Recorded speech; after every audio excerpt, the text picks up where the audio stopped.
Welcome to the Queer Confidence Podcast, the podcast to help you become your most confident queer self. I'm your host, he, she, they, Coach Alex Ray, and I haven't always been this confident. In fact, I used to be super insecure. And through this show, I want to share with you what's worked for me, my clients, and my guests so that you can become more confident. Welcome back, my unicorns. I'm so excited for today's episode. We have a special guest today, Mark Turnipseed. He is the author of My Suicide Race, Winning Over the Trauma of Addiction, Recovery, and Coming Out. And he and I connected on Instagram several months ago, I believe. And I picked up his book just about a month ago, and it has been so relatable, especially to me for growing up in a extremely conservative household that told me, if you are gay, you're going to hell. And a lot of the fear and low self-worth and low self-esteem that Mark talks about in his book is exactly what we love to talk about here on this podcast. So I'm honored to have him on today. We're going to talk about all things related to suicide and addiction. So if you have kids in the car, this might not be a great episode. You might want to filter it first before you have them listen in. I don't know who's listening to this podcast with kids anyway. This is not a kid topic podcast.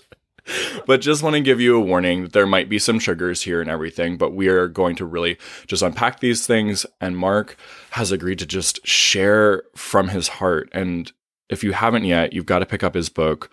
You can find it in the show notes at the end, and we'll talk about it again later. But without further ado, welcome, Mark, to the Queer Confidence Podcast. Coach Alex, thank you so much for having me on. A couple months ago when we first connected on Instagram, I was looking out at the gay coach, personal trainer community, trying to find different people that I looked up to and could see as not only looking up to, but building a relationship. And that's why I reached out to you. That's why I started liking your stuff. That's why I started following you. I was like, I like this guy. I like his energy, and I love his beautiful high heels. And, I think just challenging the norm in a lot of ways is fun, but also when it has a deep rooted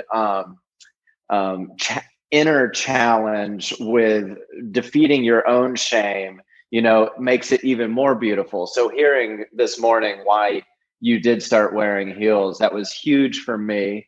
That's actually a very big topic that I'm kind of researching and beginning to understand about myself too, because I started an OnlyFans and then I stopped my OnlyFans because I felt guilty.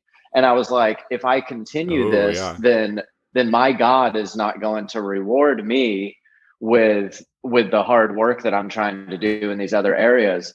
And then all of a sudden I realized, I was like, that is shame talking. That is shame and that is fear talking, because my OnlyFans is a way of me expressing myself. It's a way of me connecting with the audience. It's a way of me connecting with my body. And it's a way of me finally going, you know what? My sexuality is not something to be ashamed of. It's not something to be feared. It's something to embrace. It's something to enjoy. I live this life one time, right? Yeah. As far as we know. Yes. I mean, as far as we know, as far as I know, I only live this life for today also, Yeah. Yeah. Oh my gosh. Well, thank you. I really, also like what you said at the beginning, I really appreciate that. And I'm so glad that we connected through social media, and it's been a real joy seeing you, flourish on there as well. And, we're going to get into all the things. I want you to also share about your coaching practice and everything too, because you do it all. You're an author, a speaker, a model, a coach. What don't you do? Oh, I don't do women anymore. Keyword anymore, right? So, so, um, get let's give everyone a brief, as brief as possible, just like an overview Sure. quickly of the journey that you go through in your book. Sure, sure. So, since I was about 6 years old, I had been avoiding and running away and trying to escape the person that I was. So, when people Mm-hmm. ask me if I had an addiction problem, I say, not really. I had an escape problem. I wanted to get away from any feeling of me, because it was wrong, it was bad, it was dirty. It could cause me to have AIDS. It Mm-hmm. would eventually cause me to go to hell. And so I just hit it so hard and so deeply that I almost performed in a way of like method acting, like with Hmm. Johnny Depp, Heath Ledger doing the Joker and stuff. I forced myself to be someone that I wasn't my entire life. And to the point that I began to believe that I had healed myself, right? And so I had almost like become this entire different person. Um I was a womanizer.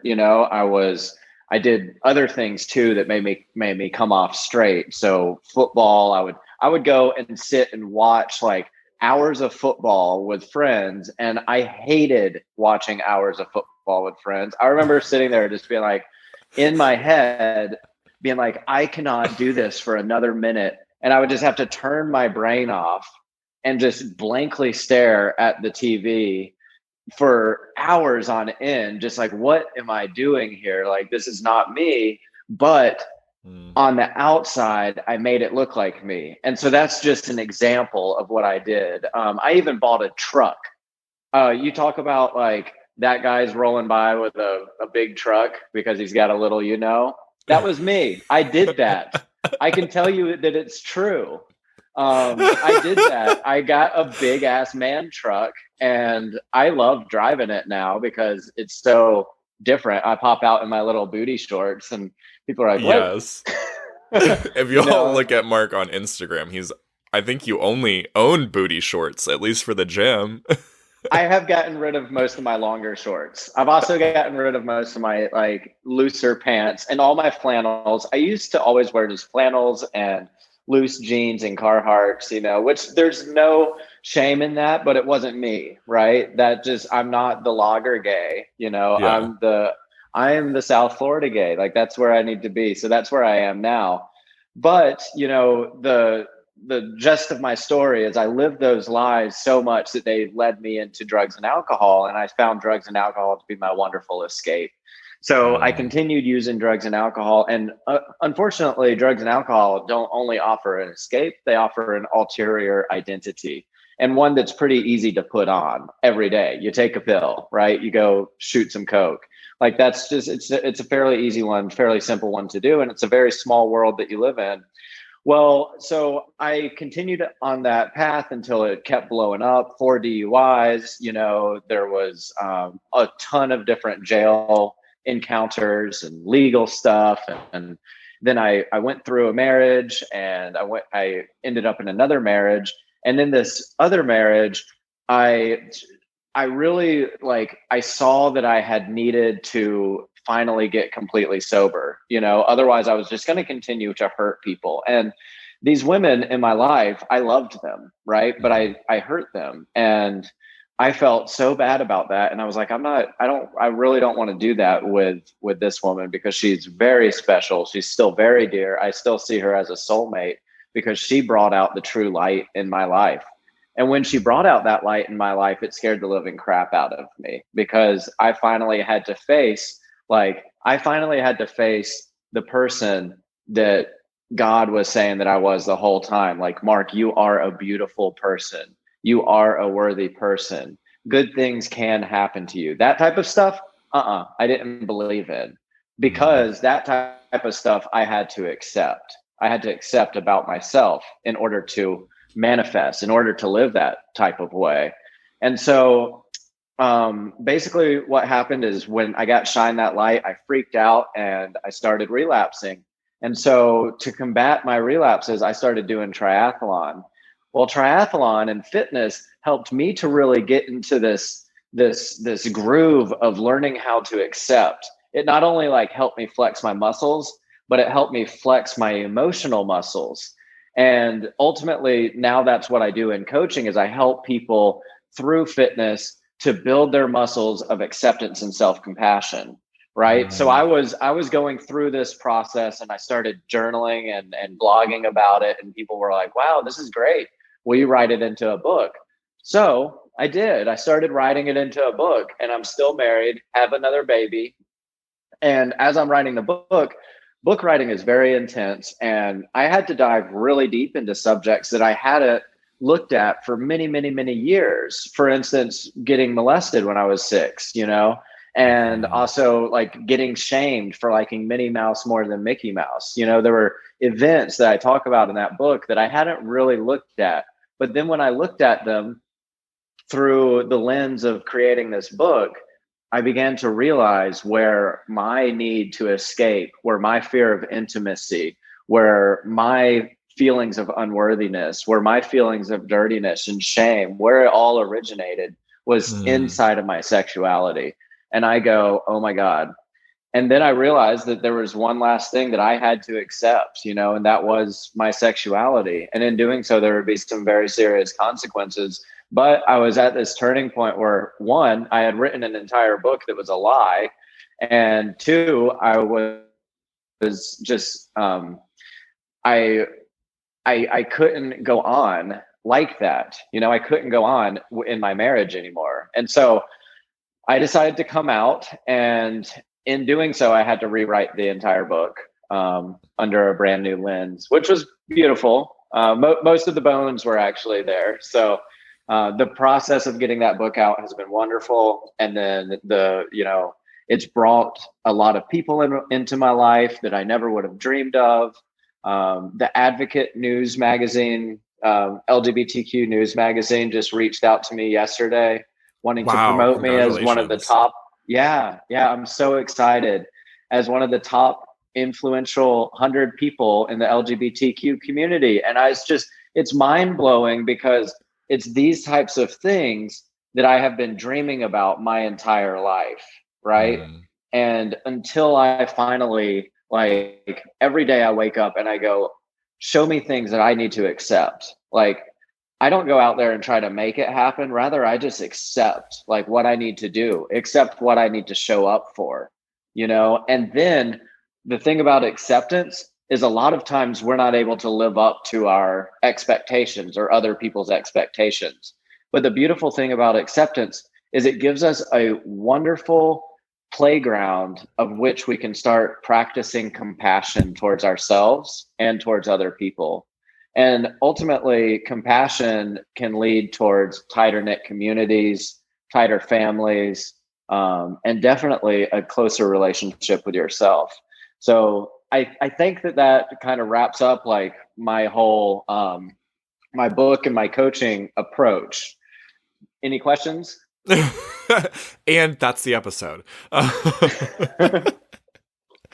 Oh my god, I love it. So it's interesting that I don't know that I knew that you had written the book once before and then kind of rewrote it. It's kind of fascinating that the book in itself was part of the journey. Yes. Yes. That's what makes that book so very special to me, is it was a living, breathing book. It wasn't a book created after the fact. It was a book Yeah. that was created during the fact. So Mm. it's a living and breathing, piece of time. It's not a in the past type of thing. It was a Mm. very, very interesting process. It's very, very special.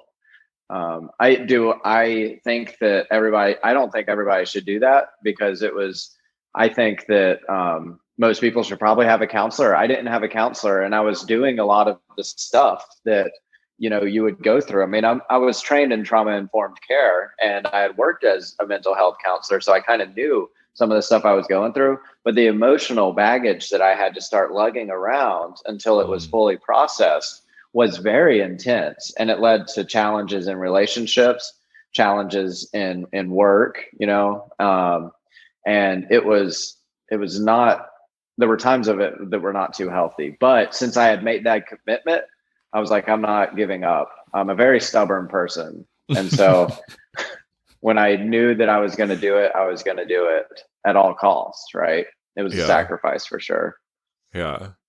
Well, and I mean, quickly touching on that, even those of us that work professionally in the mental health arena, um, all of us are still humans too.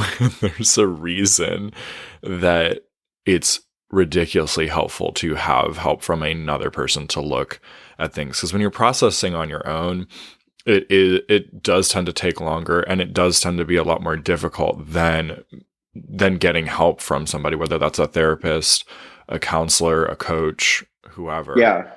Well, let's look at, addiction. Let's look at depression. Let's look at anxiety. The number one thing I think about all of those is this inner child, this inner baby that's sitting there in this crib, and he's alone, and he doesn't want to be alone, and he's scared of being alone.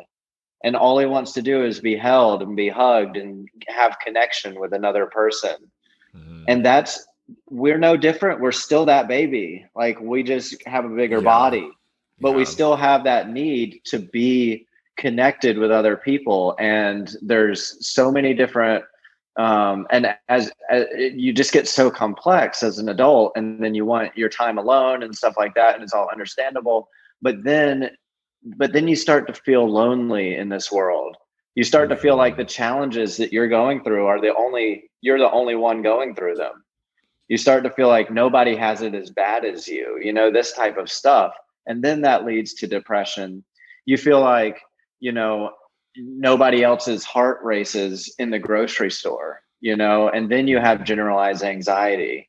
You feel like nobody has been molested like I was by somebody as Mhm. close and as dear to me as I was. And then you start to experience PTSD with other people who are close to you, until you are able to express that with another human being. See, that's the connection. The Mhm. connection is is the first step of the healing process. Now, luckily for me, I had always been a writer, and Mhm. so I had also always been a communicator. And so since this happened, like, why not just turn it into a blog so that I'm actually connecting with people and not just writing it down and it being stuck. And so I started a blog and got a lot of interaction with different people over this stuff. And then I started to realize I wasn't alone. Ultimately, Alex, that is what provided me the framework where, when it was time to accept coming out or not, I didn't have any more fear attached to it, because I had Mhm. been connected. I had connected with a whole bunch of people out there, and I knew that other people had gone through worse, or had gone through exactly what I was going through. And then I found out about, I was like, but there's probably not many gay and sober people.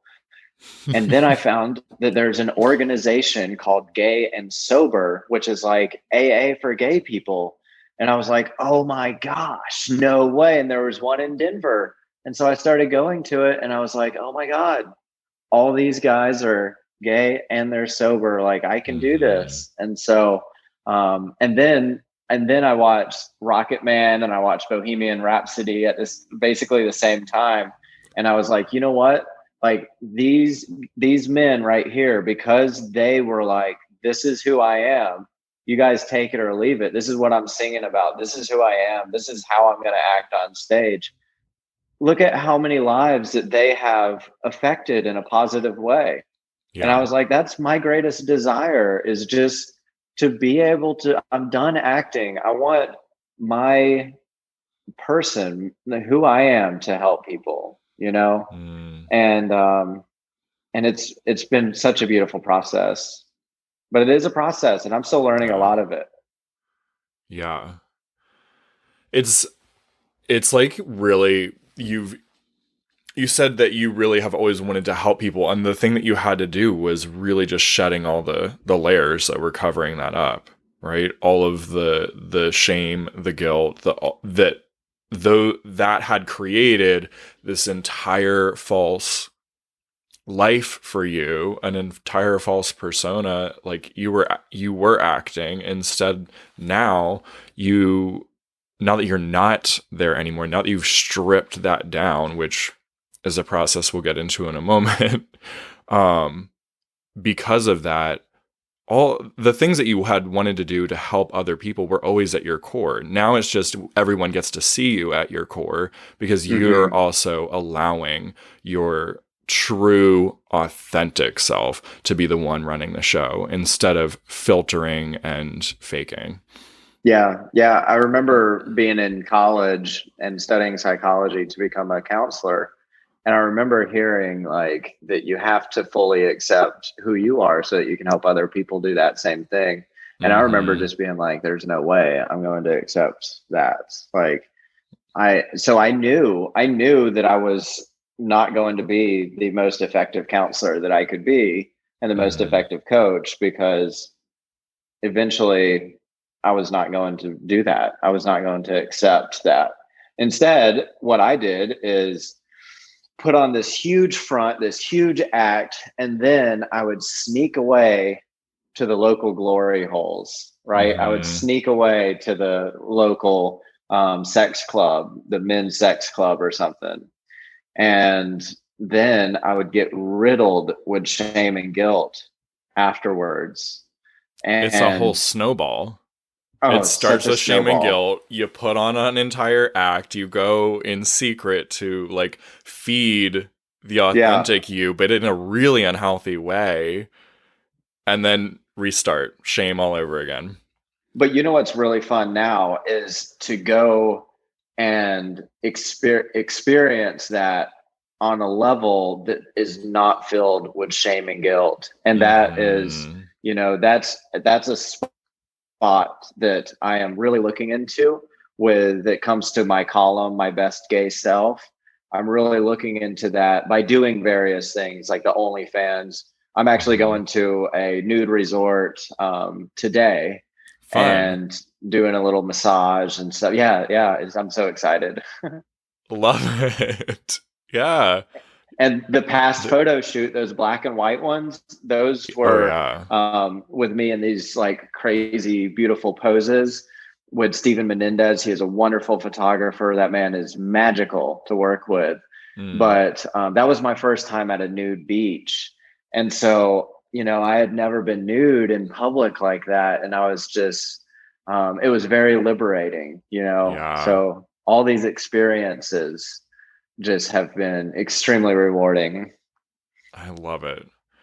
One of the things that you, or one of the metaphors that you used in your book was that um the love librarian illustration where you were like filing away Oh yeah. guilt. Yeah.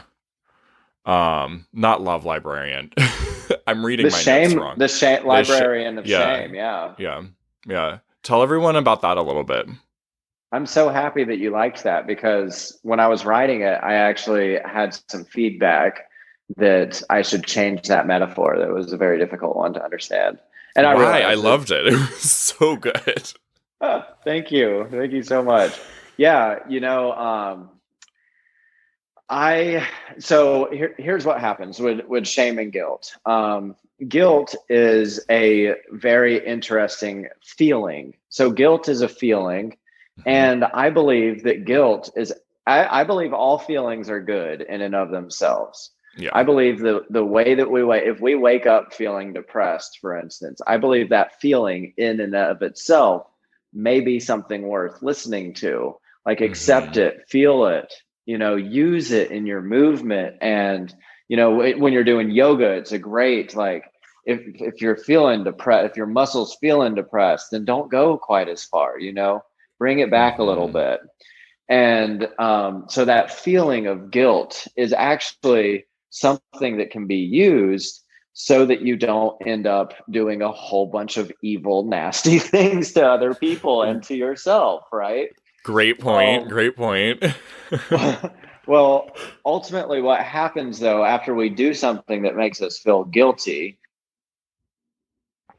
is that we either make a change, or so that we don't do that again, or we go, I can't make that change. And so what we do then is we, instead of taking that guilty feeling and shuffling it back out, our librarian inside of us, the little inner feeling librarian, takes this feeling of guilt and sticks it in a new catalog that's now stuck in your library.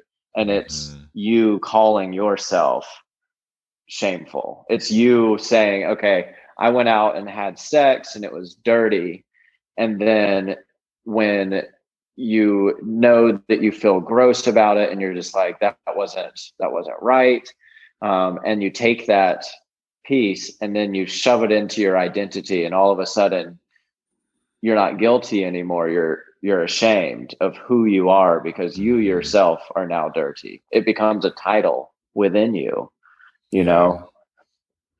And I think you illustrated that so well in your book. The difference between the guilt is more, like you said just now, it's that feeling that can really be um, helping you maybe avoid things that you aren't gonna be proud of later. But the shame is really, it's a similar feeling that people confuse, but shame is around identity. Not I've done something bad, but I am something bad. I am bad. Yeah. Hmm. And a lot of that stuff, started in early childhood with like stealing this piece of candy and that. And then begin to tell myself, like, you are a liar. You are a Mm. selfish person. You are this, that, and the other. And ultimately it just became a habit. And the scary thing about it though, is that what shame does, and what it does is we make it a habit, especially when we pair it with things like trauma, right? So child sexual trauma, is we pair that with being, dirty, with being wrong, with being a bad person. And then as we try to process that, we notice that it's part of ourselves. And so what we do is we begin to get very internally focused. We begin to almost develop narcissism in a way. Hmm. You get kind of stuck in that, like, oh, I'm so dirty, oh, I'm so bad. And then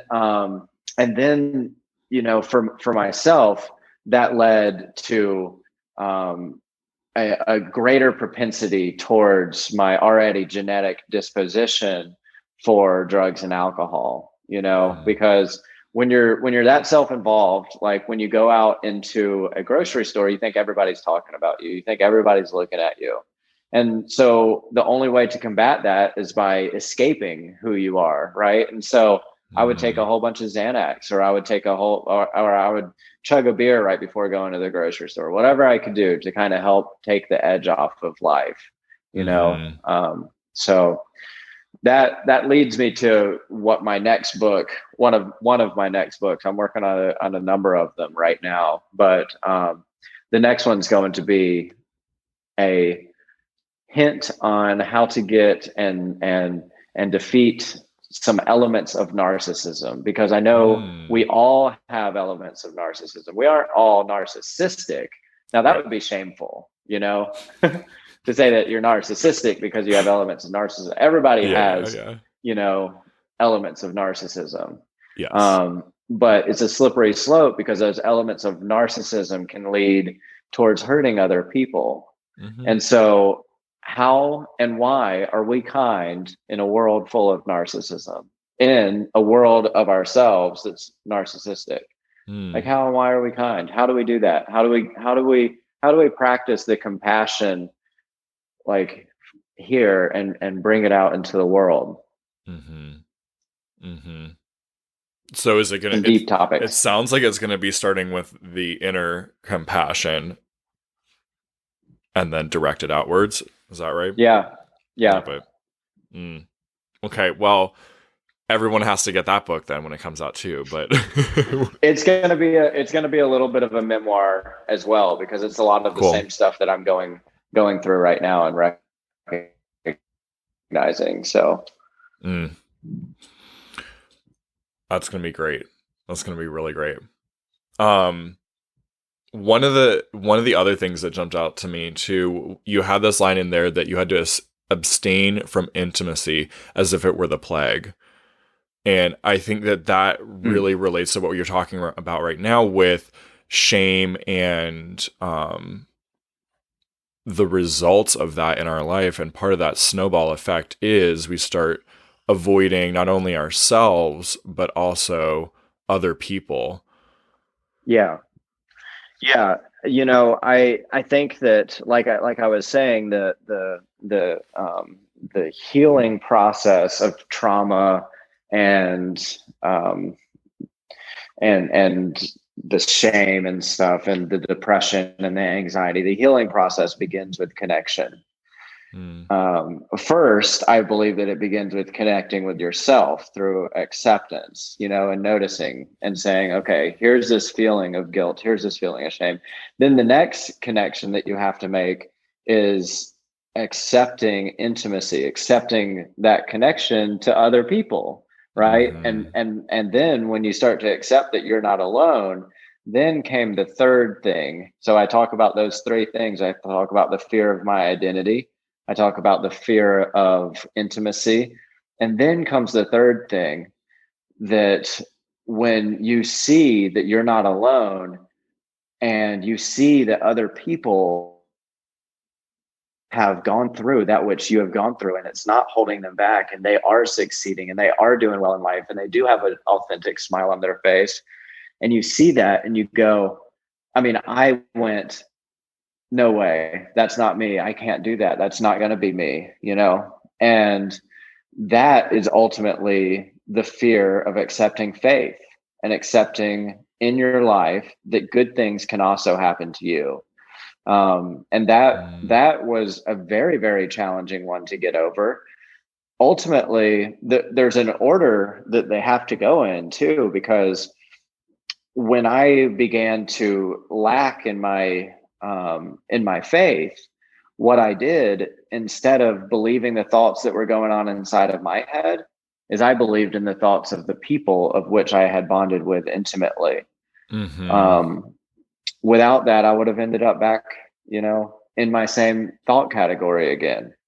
But I think that fear of intimacy ultimately um, defining the defining moment when I realized that, okay, this is going to start really connecting for other people as well, because I began to notice that having someone else in your life and connecting was just the answer. And ultimately that's why I even reached out to you, Hmm. is just like, it's almost like that's what I do now. Is I used to run away and I used to be all lonely and isolated, so what I do now is kind of the exact opposite. I force myself out of my comfort zone, out of my like, oh, I want to have some alone time, and I make myself reach out to a friend Hmm. or a stranger on Instagram. Social media, a lot of people knock on it, but man, it can provide a very wonderful and bright experience if we utilize it right. A lot of things Hmm. can be used in a negative way, but if we utilize it right, over the past couple of years, I've met people who have changed my life through social media for the better, and Hmm. helped me to get from where I was to where I am now, and Hmm. will continue to help me get from where I am now to where I dream to be. I freaking love it. If we boiled that down then into like to give somebody those simple steps, it sounds like it would be first what you're saying is accepting themselves, then being willing to be vulnerable with other people to allow them to also accept them as well. And then after that going out and when you're feeling like hiding from yourself, you notice yourself slipping back again, doing the opposite. Hey, I'm going to go reach out to someone, or I want to hear your thoughts on this. Something that's helpful for me, because I used to do the opposite. I was extremely extroverted in order to cope. That was a way of me ignoring myself, was surrounding myself with a lot of people all the time. And so what I've had to work through in the past couple of years is like, oh, it actually is okay to sit at home alone and be with myself and my thoughts. Um, I'm wondering what your thoughts are on that too. I think that that is absolutely imperative for my health and my well-being, is being alone with my thoughts. As you can see, I don't have a TV in here right now, and that is Mm-hmm. because a TV has become lately a way of me disconnecting from those thoughts and that Mm, process. Now, I still do have a TV in my house that I'll bring out to watch, but it's not sitting right here because I noticed I noticed a problem happening. And so when I noticed these little problems happening, just finding out different ways to like kick it in the bud, like right when it starts coming up, just helps, you know. mm-hmm. And that was one of them. I wasn't getting my full rest. And so here's the thing, is I am actually a introvert at heart. You wouldn't believe that, but I am an introvert, and I force myself to do extrovert stuff. Mm-hmm. So I'm always meeting people out for coffee. I'm always going, and I say hey to everybody that I pass and everybody in the store. Basically, people hate me because I'm the guy who's like, hey, hey, hey, hey, you know, and I I force love myself it. to do that. But I'll tell you one thing, and then I go to meetings, and I force myself to do that. But in doing so, it's very tiring, Mm, because it doesn't come natural to me. yeah. And so I need to recharge with myself, right? I need to recharge with some time alone. And if I come home and my TV's in my living room, I'll flip it on, and I've got an exercise mat here, and I'll be doing my, you know, exercises and my stretches and foam rolling while I'm watching TV, and I won't be connecting with myself and recharging that those internal things that need to occur, right? Yeah. And you know what I've noticed too is that that type of stuff, like when you're not recharging like that, it affects your dreams. Mm-hmm. And so Oh my God, does it ever? I either stop having dreams or I have really weird ones that are like upsetting. And so I decided I've done a couple different things around my house to set it up now to where I can maximize my sleeping and recharging potential. I love it. That's what a it sounds like I don't know, a little bit like people that call themselves biohackers, you know, that are always looking to maximize human potential and through different recovery, rest things. But um one of the things I want to point out in what you're just talking about, the word that I use for a lot of those things that are distractions from ourself, or distractions essentially from feeling, is buffer, right? We just take our emotions and we're like, well, I'll just buffer it away for later. I'll deal with it later. And it becomes a giant pile. And if we're going to use a closet metaphor for especially for us in the queer community, right? We just pile it all in the closet, and eventually we have to open it up, and it feels overwhelming. And so Mm-hmm. it's so much that most, no, I don't know about most, but many people then resort to, okay, well, I guess I still need to keep buffering it away. And so that can be things like what you're talking about with TV and drugs, alcohol, Mm-hmm. sex, social media, like even friends Yeah, distracting with lots of totally. activity. Yeah. Um, how do you notice when you're, or like, let me rephrase that question. What's your signal when you're taking something that in and of itself is not, you know, an evil or bad thing, like watching TV, and then notice, oh, wait a minute, I'm actually doing this to avoid myself or avoid feeling? Three things. Am I irritable? Am I restless? Or am I discontent? Okay. Mm. Any of those feelings to any of those extremes, then it's time to go, what is this doing to me? What is this doing to my spirit? How is this helping, or how is this creating that buffer? Where is this taking me? And ultimately, once any of those feelings comes up, then I have a choice, right? In active addiction, that's where it breaks. There's no more choice, because the only choice is to use drugs. But right now, like being sober, when I feel any of those three things, I have a choice to either take action at the thing that's causing the irritability, the Mhm. discontent, or the restlessness. I can take action on those things, or I cannot, and I can put them in that closet. Now, what Mhm. I've noticed for myself is that I have got to be very, very serious and disciplined about that type of stuff. So little itty bitty things like taking my fucking, and it's almost maybe OCD a little bit, but like taking my grocery cart from my cart all the way back to the grocery store, or at least to the little, cage, is an example of one of those little things that makes me feel irritable after I do it. I leave the grocery store and I'm like, oh, I'm irritated with myself. Why didn't I just take it back? You know? Oh, when you bring it And to the cage versus the yeah, store? Okay. no, no, Or no. I bring it to the cage or the store, uh-huh. but there is a lot of times in myself, and there have been times where I just leave it in the parking lot, or I put Okay. it in the grass beside the parking lot, and I'm like, and then I drive away and I feel irritable. I'm like, oh my gosh, why did I do that?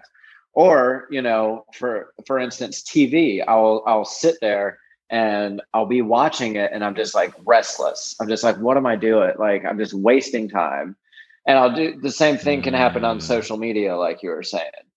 So any of those three feelings, when they come up, there's something there, something maybe very obvious, like sitting there in front of the TV, but it's something maybe more incipient and more secret and more subtle. Mm. Maybe it's a relationship that has gone a little bit stale because I haven't been putting in the effort. Or maybe it's a relationship that has a little bit of bitterness in it because I haven't asked for forgiveness, or I haven't apologized for this horrible thing that I did. And maybe Mm. that's causing my irritability with other people in my life, or maybe that's causing my discontentment in other relationships because I haven't solved this one. I haven't been able to move on or something. Mm. And so any of those types of feelings, if I don't nip them, then they start building. And for myself, I'm really lucky because I have to deal with those. Otherwise, they lead me back to drugs and alcohol, like 100%. Every Mhm. single time they in my life, they have led me back to drugs and alcohol. And I just accept that is true. And I know what happens when drugs and alcohol come back into my life is I get suicidal real fast. And Mm. so to me, when those things happen in my life, I know where they're going to lead. And basically it's like me kind of killing myself if I Yeah. do them, or if I don't do them. If I just continue to build it up in the closet, then it's like me slowly killing myself. It's me getting I feel like in life, I can either go a step closer towards drinking and drugging again, or Mhm. each day I can walk further away. Mhm. Yeah. What a powerful statement. And thank you too for those were perfect illustrations. The cart, the TV, like those, because that's what I was going to ask you next. Is like give us some examples of what you see, because you're so great with that with metaphors. Um, I want to bring this in because we're kind of dancing around it a little bit, and we're coming to the close here. So I want to bring it in to confidence. And confidence, as I define it, is really an ability to create your own calm in any circumstance. And it comes from the connection that we have with our inner self. Confidence isn't feeling great all the time. Confidence is like being okay with, oh, I'm going to experience a crappy emotion, but I'm not really scared of it because I know at the end of the day, I'm going to have my own back. I'm not going to run away from myself. Yeah. And what you've shared through your story and what I see through your book is the more that you accepted yourself, the more that you let other people in, the more that kind of snowballed into you having full acceptance of your authentic self, which now has created the very, now on the outside, we get to see the person that's been hiding on the inside for a while.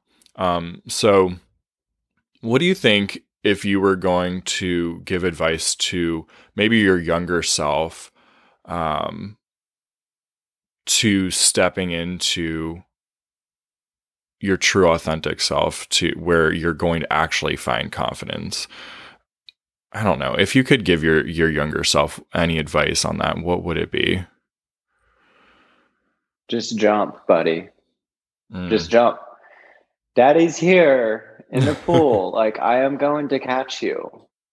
You don't need to have confidence because you are beautiful. You don't need to wait until everything seems ready because it is ready. I am here for you. Yeah. I believe that is ultimately it. I agree. get a lot of times, like, I think that the strongest people are those people that accept all of their weaknesses and and admit all of their weaknesses. And I believe that the most confident people are the people who just let go when they feel like they can't live up to it. For instance, every single podcast interview that I do, I go, I'm not good enough. What am I going to talk about? My story is not good enough. It's not going to help people. Every single time. Yep, this was garbage. No one got anything. Every single time I say, maybe I should call them and we should reschedule this because I'm just not feeling it. I'm not feeling confident today. And what I have learned through first with drugs and alcohol was just do it, just accept, like just jump into it, and just walk into that store today. Walk into that store. You don't even have to go buy something. Just walk into that store without a head full of Xanax. Give it a try. Yeah. Yes, you're freaking out, but just give it a try. And the more and more that happens, it's not that I grow in confidence, it's that I grow in strength and I grow in my faith. And I go, it's going to be okay. All I have to do is show up. All I have to do is be myself. And that's when it really starts going, oh, this is awesome. I'm so scared. I'm scared shitless. But if I'm just myself, then it just works out wonderful. Exactly. And that's the irony that you pointed out in confidence is like actual confidence is not feeling confident all the time. It's like, oh, I'm terrified, but I'm going to let it thrill me. Let's go. Yeah. Let's go into the grocery store. Let's be terrified. Oh, that's so good. What is confidence? So I hop on a roller coaster and I'm confident that I'm going to get off the roller coaster, right? Why am I confident? I'm not confident in myself. I'm confident in the roller coaster because what? Because I believe that it's going to go around and I believe that it's not going to get flung off. Why do I believe? Well, I believe because I have faith in it, because I've seen it happen over and over and over again with people getting off of this roller coaster. I've been in line for like 3 hours. I have This faith in must be it. Disney World you're talking about. I've still not been to Disney World down here yet. I've Really? only been here a week though. I'm going very soon. Okay. I've never been. Oh my goodness. Trip. Day Yes. trip. Let's go. We can get all the Minnie Mouse things. Yes, and I'll let you know when I get my moon pod. Yes, perfect. Hurry up and get it before next week so I can come down and go to Disney World. Um, okay, what we like totally derailed there for a moment. I have no idea what we were talking about, but there is one more question that I really wanted to ask you. Shoot, go ahead. If you had to, it's kind of a two-parter. So if you had to boil down your old view of yourself into like, try to do it in one sentence, what would it be?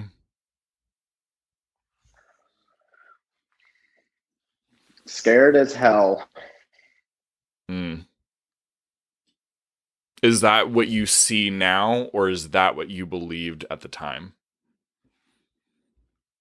I was scared as hell all the time. And I felt that. I knew that. That's why I took Xanax. That's why I took so much of that stuff. I was so scared.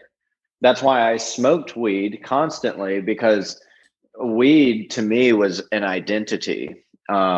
Literally just smoking all the time. And cigarettes were that way too. I would smoke cigarettes because I'm a smoker, right? They were an identity. And kind And of a community too. yes, and a way of kind of masking the identity that I am now, and that I could have evolved into. But yeah, it was scared as hell. I was always just so scared of everything that I did. Even in school, like I was just always so petrified that they would ask me to go up and write on the whiteboard. So petrified. If I had a question about a math problem, I was so horrified to ask that question because of what people would think, And that I talk about that in my book as stemming from my fear of intimacy. Yeah, which makes sense, because if your go-to is not being intimate with yourself, with running from yourself, then great. If you have to go up in front of a classroom and all of them are making fun of you and you're also already beating yourself up, well, then this is an entire shitstorm of just terrible unkindness to yourself. You're beating yourself up and so is everyone else. Great. What could be more terrifying? All right, and then second part of that question, what's true of you now? I believe. I believe.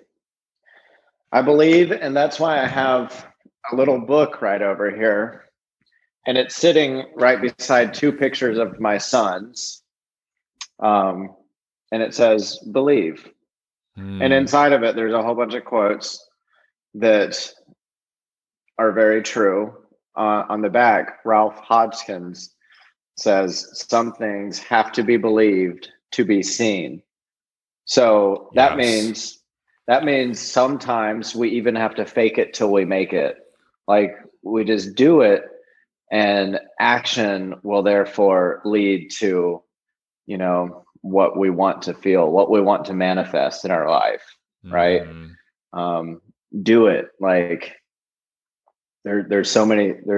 That's a whole nother podcast. Podcast number 2 could be talking about, belief and the difference between belief and faith and trust. Those are 3 different words that all kind of build on each other, kind of like identity, intimacy, and faith too, For sure. But yeah, that belief has to come before, what was it again? Belief has to come before faith. Before faith, yeah. Faith is built. Belief comes. I believe that my mail is going to arrive today. But and then ultimately it continues because I have faith. because I see it happen all the time.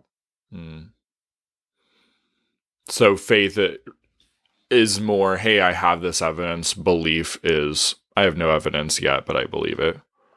Faith is kind of built in. So belief is more of a feeling that it's going to happen, where faith is like the shame, and guilt is like the belief. Does that make sense? So when we were talking about guilt it's like a feeling. Oops, sorry, you cut out there. Say that again. Yeah, belief is kind of a feeling. Belief is more a feeling, and then faith is a feeling. Thought. It's a thought. That's how you would describe it. Okay. Yeah. Yeah. No, faith is an identity. Faith is like, I have faith. I am faith. I walk in faith, because I believe. Oh my God, we really could turn that into a whole podcast. Same thing with guilty. Like, I feel guilty, therefore I am, and I walk around guilty. Well, I have faith, therefore I walk around in belief because I believe that it will happen. Yeah. I love that. I want to stew on that a little bit more.